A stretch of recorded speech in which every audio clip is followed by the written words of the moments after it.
முதலமைச்சர் அவர்களை கண்டினியூ பண்ணலாம். நீ கண்டினியூ பண்ணலாம்.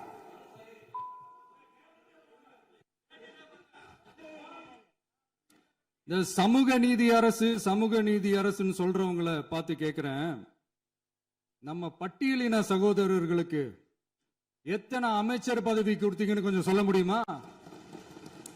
ஆனா நம்மளுடைய அரசுல 8 அமைச்சர் பதவிகள் யாருக்கு?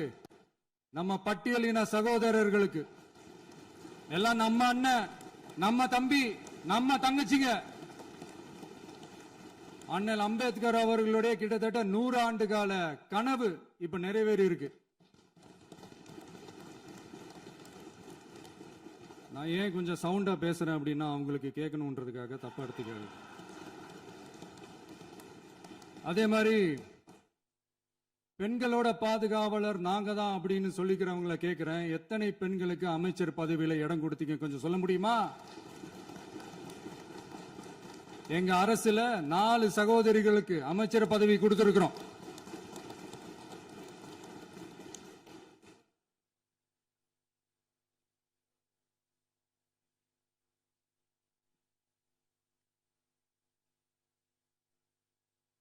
அதனால மக்களால் நிராகரிக்கப்பட்டு மக்களால் அகற்றப்பட்டவங்களுக்கு ஒண்ணு சொல்லிக்கிறோம், தப்பே செய்ய மாட்டோம், ஊழலே செய்ய மாட்டோம், நேர்மையா தான் இருப்போம், நியாயமா தான் இருப்போம் அப்படின்னு சொல்றவங்களால மட்டும்தான் கூட்டணி ஆட்சி அமைக்க முன்வரும். ஆட்சியிலையும் பங்கு, அதிகாரத்திலையும் பங்கு கொடுக்க முன்வரும். ஊழல்லையே ஊறி போனவங்களால இந்த கூட்டணி ஆட்சியோ, ஆட்சியிலையும் பங்கோ, அதிகாரத்திலையும் பங்கு கொடுக்க முன்வராது. மெஜாரிட்டி இருந்தாலும் தரமாட்டாங்க, மெஜாரிட்டி இல்லைனாலும் தரமாட்டாங்க. கேட்டா ரெடிமேடா ஒரு பதில் ஒண்ணு வச்சிருப்பாங்க, கூட்டணி ஆட்சியை மக்கள் விரும்ப மாட்டாங்கன்னு. அதே மக்கள் தான் இப்ப அவங்கள பார்த்து சிரிக்கிறாங்க. நான்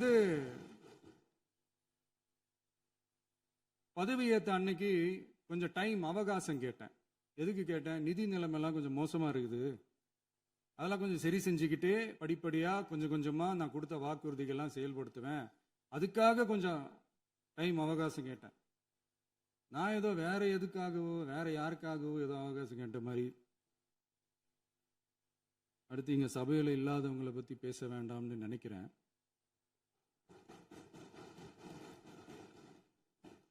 இங்க நம்மளை பத்தி அவதூறு பரப்புறதோட மட்டும் இல்லாம இப்ப நம்ம மக்கள் மேலேயும் அவதூறு பரப்ப ஆரம்பிச்சிட்டாங்க. மக்கள் நமக்கு ஓட்டு போட்டது தப்பான், குடும்பமா நமக்கு ஆதரிச்சது தப்பான். இது இப்ப இல்ல, நான் சொல்றது எம்ஜிஆர் அவர்கள் காலத்திலிருந்தே. அப்பவே அவர் ஜெயிச்சப்போ அதே மக்களை தப்பா பேசுறது. மக்கள் என்ன பண்ணிட்டாங்க, எம்ஜிஆர் என்ன பண்ணிட்டாரு, எம்ஜிஆர் என்ன இது பண்ணிட்டாரு. 50 வருஷமா ஒரே டெக்னிக்கா.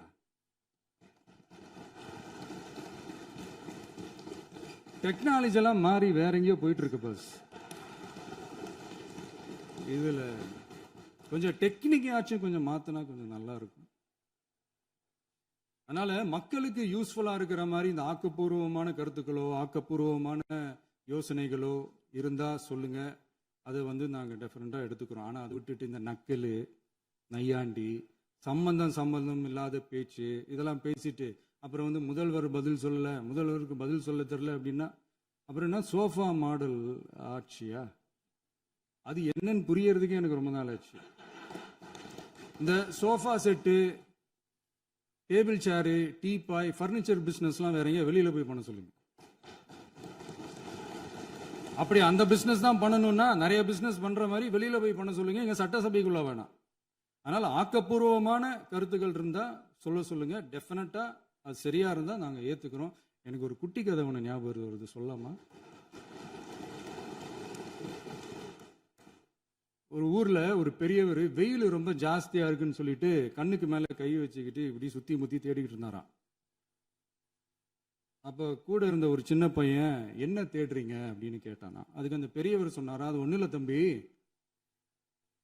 உங்க அப்பா இங்கதான் இருப்பாருன்னு சொன்னாங்க, அதான் தேடிக்கிட்டு இருக்கேன். எங்க உங்க அப்பாவையா காணோம்?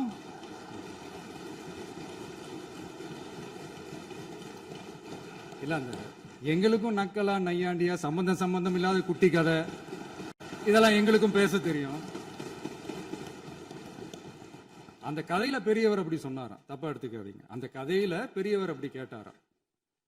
அதனால யாரும் இங்க டென்ஷன் ஆக வேணாம். அதனால இன்னொரு இந்த என்னுடைய உரையை முடிக்கிறதுக்கு முன்னாடி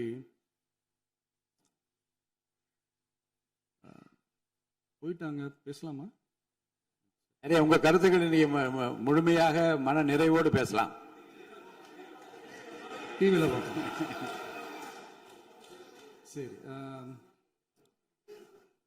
அதான் 5 நிமிஷம் பேசுனதுக்கே கொளத்தூரி இந்த ஆட்டம் ஆடிச்சு. பேசுனா அப்புறம் என்ன பண்றது? கடைசியா நான் இந்த உரையை முடிக்கிறதுக்கு முன்னாடி ஒரு முக்கியமான ஒரு விஷயம் பத்தி சொல்லணும். ஆளுநர் உரை அன்னைக்கு இந்த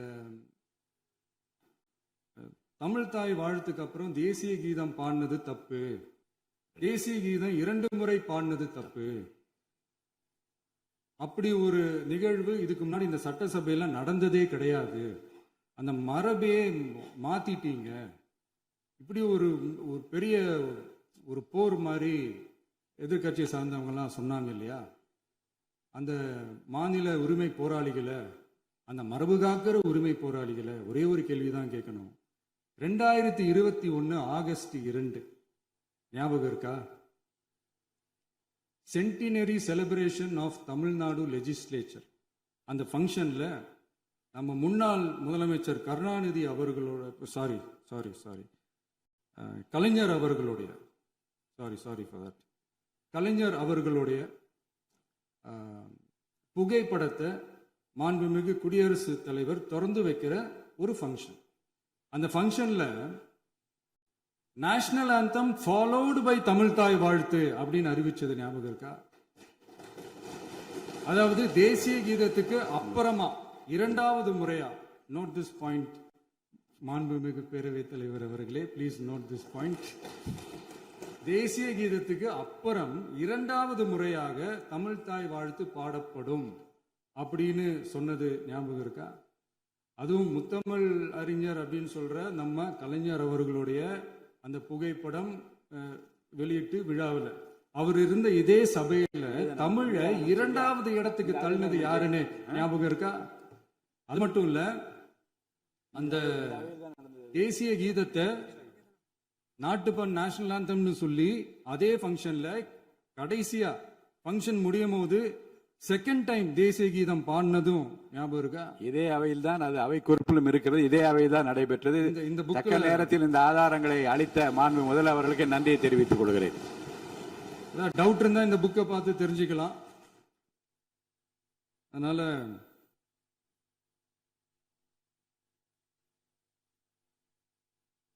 இதெல்லாம் கேட்டா என்ன சொல்லுவாங்கன்னா, அது ஜனாதிபதி கலந்துகிட்ட ஃபங்க்ஷன், அதெல்லாம் அப்படிதான், அதெல்லாம் கண்டுக்க கூடாது அப்படின்னு சொல்லுவாங்க. இதே மாதிரிதான் பேசுறது ஒண்ணு, செய்யறது ஒண்ணு, பேசுறது ஒண்ணு. இதெல்லாம் மக்கள் பார்த்துக்கிட்டு இருக்காங்க. எலெக்ஷனுக்கு முன்னாடி தான் அப்படி செஞ்சுக்கிட்டு இருந்தாங்க, இப்போ எலெக்ஷனுக்கு அப்புறம் அதே தான் செய்யறாங்க. இந்த விஜயையும் சாமானியர்களின் உண்மையான சமூக நீதி அரசையும் அவமானப்படுத்துறதுக்கு தான் அவங்களோட அந்த பொலிட்டிக்கல் சீனியாரிட்டி அது பயன்படுத்துது போல. சரி, செய்யட்டும், நல்லா செய்யட்டும். இப்போ ஆனாலும் நம்மளுடைய மாநில உரிமை, மொழி உரிமை, உத்தமபுத்திரர் போல வேஷம் போடுற எதிர்கட்சிக்கு ஒன்றை மட்டும் ஆணித்தரமாக சொல்றோம். உங்களை மாதிரி தமிழ்னு சொல்லிக்கிட்டு, மொழி, பண்பாடு, கலாச்சாரம்னு சொல்லிக்கிட்டு ரெட்டை வேஷம் போடுறவங்க நாங்க கிடையாது. உலகெங்கும் வாழும் என் தமிழ் சொந்தங்களுக்கு நம்முடைய உத்தரவாதம் தமிழ் தான் எங்க உயிர் நாடி அப்படின்றத மறக்க மாட்டோம். இப்பவும் சொல்றோம், மாநில உரிமையில எப்பவும் உறுதியா இருப்போம். அதே சமயத்துல அரசியல் வேற, ஒன்றிய மாநில அரசுகளுக்கு இடையே இருக்கிற நிர்வாக அணுகுமுறை வேற. இதுல நாங்க ரொம்ப தெளிவா இருக்கிறோம். அதனால எங்களுக்கு பாடம் எடுக்கிறதா நினைச்சுக்கிட்டு உங்க வேஷத்தை நீங்களே கொஞ்சம் கொஞ்சமா கலைச்சிக்கிட்டே வர்றீங்க, மறந்துடாதீங்க. அப்புறம் நேற்று எதிர்கட்சி தலைவர், மாண்புமிகு எதிர்கட்சி தலைவர் பேசும்போது நிறைய பேசினாங்க. அதுல ஒண்ணு மட்டும், அரசு சொல்றதா நினைச்சுக்கிட்டு நம்மளை இன்டைரக்டா ஈவில் அப்படின்ற அந்த வார்த்தையை யூஸ் பண்ணாங்க. எனக்கு ஒன்னே ஒண்ணுதான் சொல்லணும்னு தோணுது. ஈவில்ஸ்னு டெவில்ஸ் பேசக்கூடாது.